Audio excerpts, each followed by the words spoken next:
The evening sun dipped low behind the Arizona hills, painting the sky with streaks of red and gold. A cool breeze swept across the empty road leading into a small desert town.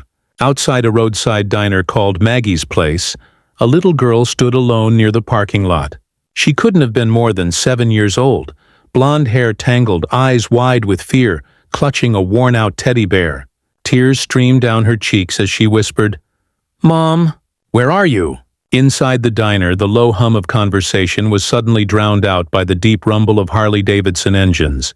The sound grew louder until half a dozen motorcycles pulled into the lot, their chrome gleaming in the fading light.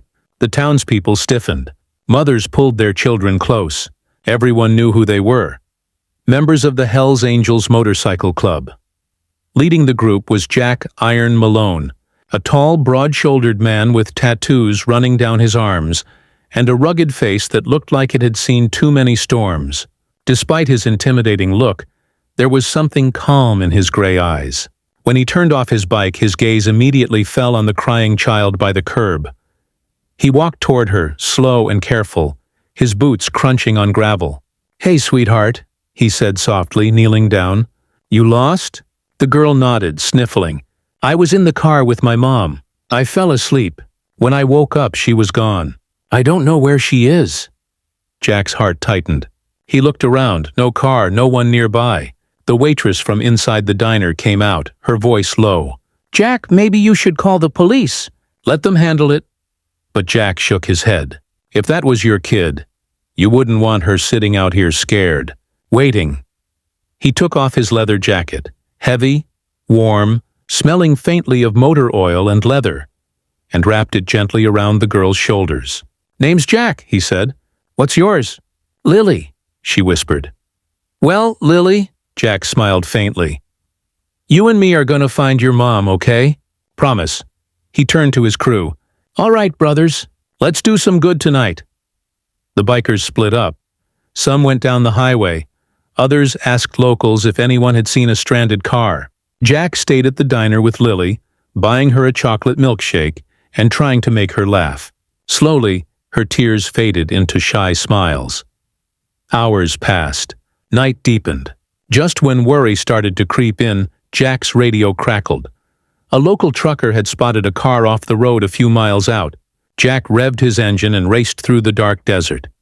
He found a woman sitting by a broken car, shaken but alive. "You must be Lily's mom," he said. When he brought her back to the diner, Lily ran into her mother's arms, sobbing with relief. The whole diner went silent. Rough bikers, townsfolk, everyone watching in awe. That night, a man the town once feared became its quiet hero. The next morning, sunlight poured over the Arizona desert, glinting off the chrome of parked motorcycles outside Maggie's diner. The smell of fresh coffee and pancakes filled the air, but today felt different. Lighter, warmer. Word had spread fast about how a group of Hells Angels helped a lost girl reunite with her mother. What started as a simple act of kindness had become the story everyone in town was talking about. When Jack "Iron" Malone walked into the diner that morning, he didn't expect the crowd that greeted him. The same townsfolk who once looked at him with suspicion now stood and applauded.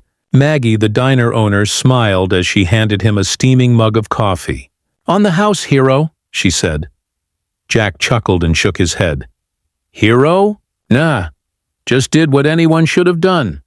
But deep down, he couldn't help but feel something shift inside him. He'd spent most of his life on the road, known for his steel nerves and tough attitude. But that little girl, Lily, had touched something softer in him. A few minutes later, the diner door opened and Lily walked in, holding her mother's hand. The moment she saw Jack, she ran straight toward him, clutching a crumpled drawing in her small hands. "I made this for you," she said with a big grin.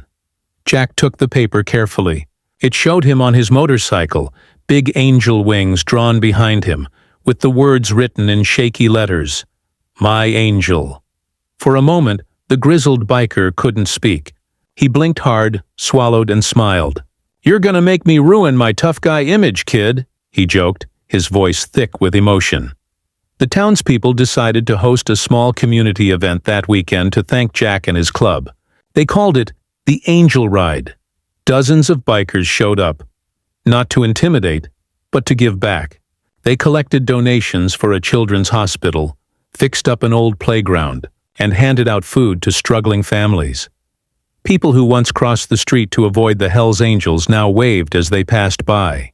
Kids asked for photos. Even the sheriff, once wary of them, shook Jack's hand. "Guess you boys ain't so bad after all," he said with a grin. Over the next few weeks, Jack and his crew became part of the town's heartbeat. They visited schools, told kids about road safety, and volunteered at shelters. What began as a single act of compassion had turned into a ripple of kindness that spread through the entire community. One evening, as the sun dipped below the dusty horizon, Jack sat outside the diner, engine rumbling softly. Lily and her mom stopped by one last time before moving away. The mother hugged him tightly. "You didn't just bring my daughter back," she whispered. "You brought faith back to all of us." Jack smiled beneath his beard, putting on his helmet. "Guess even bikers got wings sometimes," he said before riding off into the sunset, his engine roaring like thunder, leaving behind a town forever changed by the heart of a Hells Angel.